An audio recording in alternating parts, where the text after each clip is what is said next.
Assalamu alaikum viewers. Today the topic that I'm going to present that is Elizabethan Age. We have covered four ages in this series: Anglo-Saxon, Anglo-Norman, Age of Chaucer, and Age of Revival. Now this is the fifth one age that we are going to present. The main features of Elizabethan Age that I have wrote on the whiteboard. You can note it from the whiteboard as well, and I'm going to explain these features to you. In this video, we are talking about Elizabethan Age. This is the period that is said to be one of the most important period in English literature or English history. This is known as Golden Period as well. Why? Because some of the great and amazing writers were born in this era, in this age, and they started writing in this time.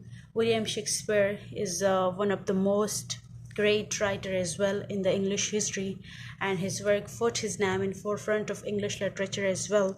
We can see it from his poetry, his dramas, and his work as well. Basically, the time that the Elizabethan Age is start from, that is, let me write it on the whiteboard, from 1490 to 1603. This is the time that was a golden age, and we can say in this era a lot of social and economically changes happened in England. One of the most important thing, Queen Elizabeth, that's why it is called Elizabethan Age.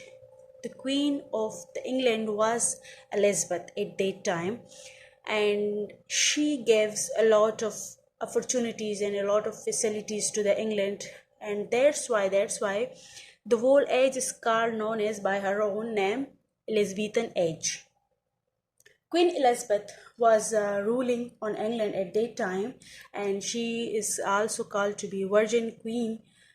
She never married, so we can say it Elizabethan Age. England was stable at that time.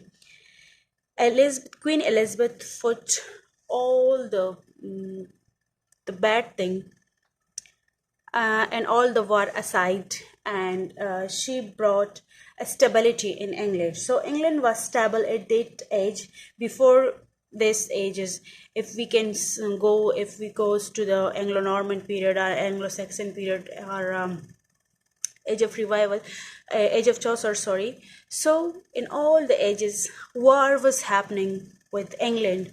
If it is a branch, it is a France, sorry, or with someone else. So at that time, Queen Elizabeth brought peace in the whole England. Humanism was one of the most features in the Elizabethan Age. What is humanism is? Before it, there was no concept. Only churches were considered to be very high and supreme, and were considered to be the ruling power on the whole. You can say religious power they have. No one can break their rules. So in this era, humanism has been you can say introduced in the Age of Revival, as I have discussed it in the Revival Age as well, Age of Chaucer. So humanism, what was the philosophy of humanism? Humanism philosophy says that humans have worth of dignity and power. Life should be centered around us. Before this age, church was superior above all, as I told you.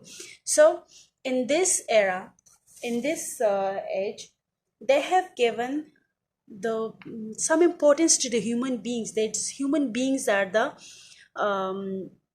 main thing, or you can say the center point. Life should be the center point. Every person has its own rights, and they are superior creatures on the earth. So human has been considered a great you can say a great creatures on the earth. The second one is the Reformation. So the Reformation, rebirth of Greek and Roman civilization. All they were culturally and socially, and they were a type of diffusion has been happened in this era, and all the Greek and Roman mm, literature has been revived again, and the people took interest in this literature and that literature, that yeah, they have given a great literature to the world. So reformation has been happened in this era. And cultural diffusion. Cultural diffusion means that it's the main idea of culture across the center point to the other countries. As I have told in the last video, Age of Revival, I have told that Italy was the center point, and at that time, Renaissance was basically come to the Italy, and rebirth of all the things.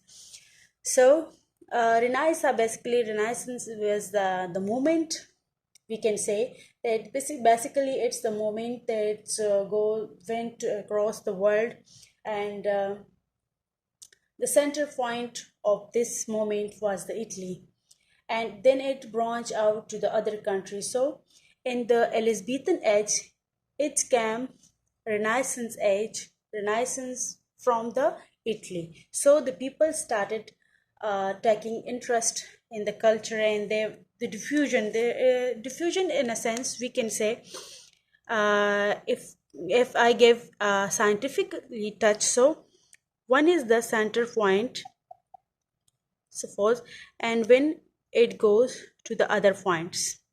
So slowly and gradually, they started and they adopted the cultural, and economically they adopted their culture. So they promoted their culture, we can simple say. Nationalism, the third one is the nationalism. So in Elizabethan age, uh, one of the group in England were against, and they were creating the difficulties to the Elizabethan age, but she successfully copied with the all the difficulties, and England was threatened by the superpower of the age, France and Spain. Elizabeth was at that time facing a lot of the problems, but Elizabeth then managed to maintain a relative peace between the Protestant and the Catholics. So she tried to unite her people by insisting that they all are English.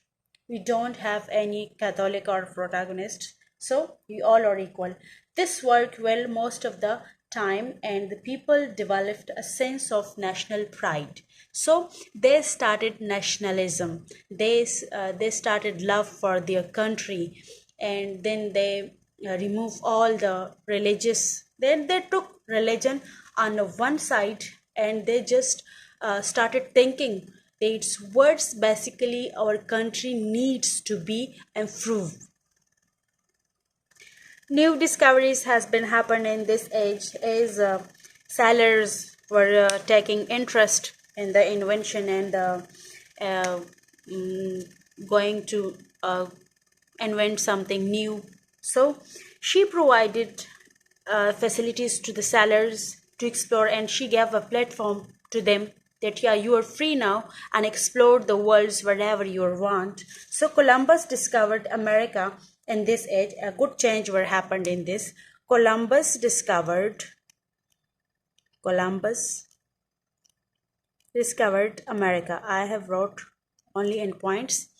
So similarly, Galileo, as I have told in my previous video as well, Galileo was one of the great scientists that he basically gave in the idea to the world and to the world of science. They, yes, basically sun is the center point in the world, and all the planets is moving around the sun. So he was at that time the first scientist that he gave in the idea of that center is the center part of the solar system is only the sun. Printing and education. The fifth one feature printing and education. So printing press was one of the such invention which changed how English literature, um, because of the cam. how they managed the time with the printing press at that time they discovered. So because of it, so many books were printed and were circulated throughout the society and throughout the other part of the world as well. So the other countries people were then taking interest in the England and the British history, or you may say in literature. So printing press, so they given the to the scientist a platform to create something. So they invented a printing press, and through this, education has been went to all of the country. Revival of the interest in Greek and Roman, is I have told that print and printing press has been discovered and invented. So as it is invented, it published a lot of the books, and it centered and it went across the world. So the people took interest in this literature. So the revival of interest in Greek and literature, first time the other countries people knew that, yeah, Greek and Roman people have writers have written such a great literature and given a great literature to the world. They started it translated to their own country, their own language as well. So this was basically the features of the Elizabethan age. Let me know that what are the characteristics of the Elizabethan age. Characteristic, what should be the characteristic of the Elizabethan age? So religious argument between Catholics and Protestants has been happened in this age. Before this time, church was considered to be the supreme. No one can argue with the churchmen or the pope or father. So this is the age that first time religious arguments between Catholics and Protestants were happened. Elizabeth was considered a weak-minded monarch because she loved the art. So as she loved the art, so she promoted the art and she gave the opportunities to the artistic people. So the clergy peoples were going against of Elizabeth, that she's open-minded woman and liberal woman, and to some extent they gave them uh, a title of the weak-minded monarch. Exploration and expansions has been happened in this age, as I have told in the features as well. The dark sails around the world defeat the Spanish Armada in 1588. So this has been happened. Now what are the most great and amazing writer and in the Elizabethan age that had given a great literary work to the world and put their name in forefront of English literature? So let me explain it. Okay, this is the poetry and drama, the literature work and the literature writer. Basically, I have mentioned on the whiteboard that their work put their name in forefront of English literature, and they were basically belongs to this age. And Elizabeth was the queen who given the opportunity to these writers to do something new and to present something new, basically. Among Spencer, William Shakespeare was a poet, poetry as well. He worked in poetry. He wrote 152 sonnets roundabout, and he was a dramatist as well. So these were basically the dramatists. These were Christopher Marlowe, Ben Jonson, and William Shakespeare. While the Edmund Spenser, William Shakespeare, Sir Thomas Wyatt, and Henry Howard, these were basically the two poets who introduced novelties into lyrical poetry before the Elizabethan age, were Thomas Watt and Henry Howard. So basically, Renaissance was the time they gave the spirit of the optimism and the freedom to the writers. So basically, before and during the Elizabethan Age, medieval tradition blended with Renaissance spirits of the optimism and the freedom. So basically, all the credit goes to Elizabethan Age, and all the credit goes to basically the very Queen Elizabeth. That she provided a platform and she gave in the opportunities to the writers to put a religious aside and do something new. In this time, romance has been romantic poetry has been presented by the writers, by the Shakespeare's. That's why the clergy peoples went against the Queen Elizabeth, that they are basically producing, or you may say they were conservative people. So this started against the Queen Elizabeth, that they are going against around the church and the religion. So, but Queen Elizabeth slowly and gradually promote the people around the world. Shakespeare was one of the greatest poetist and dramatist, we can say, and he was an ordinary person, but at that time he was worked in a theater, and as he saw that this is basically the drama and the writers present something in a acts and in a scenes, so he given the touch of romanticism. Is his work presented on the theater, on the stage? So all the people took interest in this romanticism, and that's the reason that Queen Elizabeth promote him, that his work was that all the people were taking interest in his work. So basically Queen Elizabeth was the greatest lady, that she was a lady of the Reformation and a lady of the liberty advancement, we can say, and to educate all the people across the um, the whole world. And she wanted that England should be the centered education point all across the world, and she did.